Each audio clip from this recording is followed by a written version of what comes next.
네, 실제로 이런 치료가 많이 도움이 될 것 같긴 한데 사실은 본인이 앓는 경우에도 성인들 같은 경우에도 굉장히 힘들다고 얘기를 하잖아요. 그런데 아이들 같은 경우에는 정말 참기 힘든 이런 고통이 있는 것 같은데 비염과 함께 또 축농증을 앓는 아이들도 있더라고요. 이런 경우에는 이제 보통 저희가 치과에서는 또 얼굴이 코로 숨을 잘 못 쉬기 때문에 아데노이드성 페이스라고 해서 이렇게 네. 얼굴이 길어지는 그런 얼굴이 생긴다고 해서 빨리 치료를 하라고 하게 되는데 이 외에 실제로 성장에 이게 문제가 생기는 경우가 많은 거죠. 예, 실제로 그렇습니다. 네. 이 축농증을 우리가 이제 정확하게는 부비동염이라고 표현을 하는데요. 앞서 말씀드렸던 코 속의 동굴인 바로 부비동에 염증이 생기는 질환입니다. 이 부비동은 네 개의 동굴, 그러니까 네 개의 구간으로 나눠져 있는데요. 머리에 열을 식혀주는 전두동이라는 부위, 눈에 열을 식혀주는 사골동과 상악동이라고 하는 부위, 그리고 뇌하수체에 열을 식혀주는 이 저평동으로 구성이 되어 있습니다. 근데 이 부분에 염증이 생기면서 농이 차게 되면서 뇌 역시도 정상적인 기능을 할 수 없는 건데요. 그래서 축농증으로 고생하고 있는 이제 학생들을 옆에서 보게 되면 일단 항상 머리가 맑지 않고 답답하고 멍한 느낌이 든다는 얘기를 자주 하게 됩니다. 그리고 바로 이 코 윗부분의 앞 이마 부분을 본인도 모르게 이렇게 두드리면서 두통을 호소하는 경우도 굉장히 많고요. 또 이런 부비동염이 있게 되면 결국에는 우리 몸에서 성장 호르몬 자체가 생성이 적게 되기 때문에 키 성장에도 굉장히 큰 영향을 미치게 됩니다. 네, 그렇군요. 저도 이 중학교 때 이 축농증이 심해가지고 이비인후과에서 항생제 복용도 많이 하고 또 실제로 대학병원에서 이 축농증 수술을 받았던 그런 기억이 나는데요. 서혁진 원장님, 네. 이 축농증에 있어서 항생제 투여나 수술 방법이 어떤 효과와 또는 부작용 이런 것들이 있나요? 네, 맞습니다. 축농증을 진단받으면 뭐 대부분 다 이제 항생제를 처방을 받으시죠.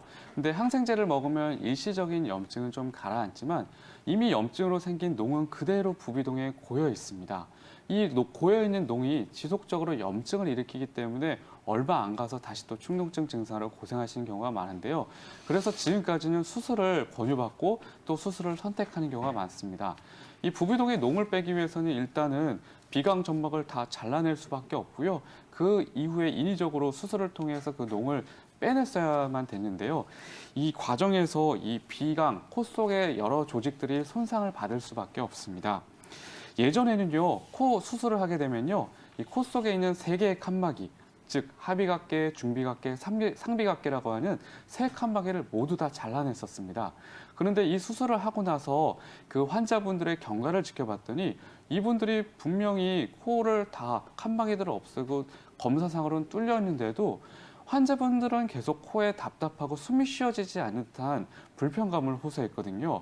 이걸 이제 우리가 빈코 증후군이라고 했는데, 그래서 이런 부작용을 막기 위해서 최근에 들어서는 하비각계, 중비각계, 상비각계 세 개 칸막이가 아니라 하비각계의 일부만 절제하는 수술을 하는 경우가 많습니다. 그런데 역시나 이렇게 수술을 제한적으로 함에도 불구하고 여전히 수술한 환자분들에게서는 축농증 수술의 가장 대표적인 부작용인 빈코 증후군이라는 것이 지속적으로 발생하는 게 확인이 되었습니다. 빈코 증후군 환자분들은요, 분명히 이제 검사상으로는 막혀 있는 거 없이 숨길이 확보되어 있는데도 불구하고 환자분 본인은 계속 숨이 쉬어지지 않는 답답함을 호소하게 됩니다. 그리고 또 코 속에 항상 건조하기 때문에요. 분무기를 계속 뿌린다거나 비강을 세척하는 경우가 굉장히 많습니다. 이제 제가 앞으로 보여드릴 그림은요, 우리가 집을 지을 때 방을 따뜻하게 하기 위해서 만들었던 온돌의 그 구들장이라는 그림을 하나 보여드리겠습니다. 이 온돌의 구들장을 보게 되면 코 속의 모습과 굉장히 유사한 모습을 볼 수가 있거든요.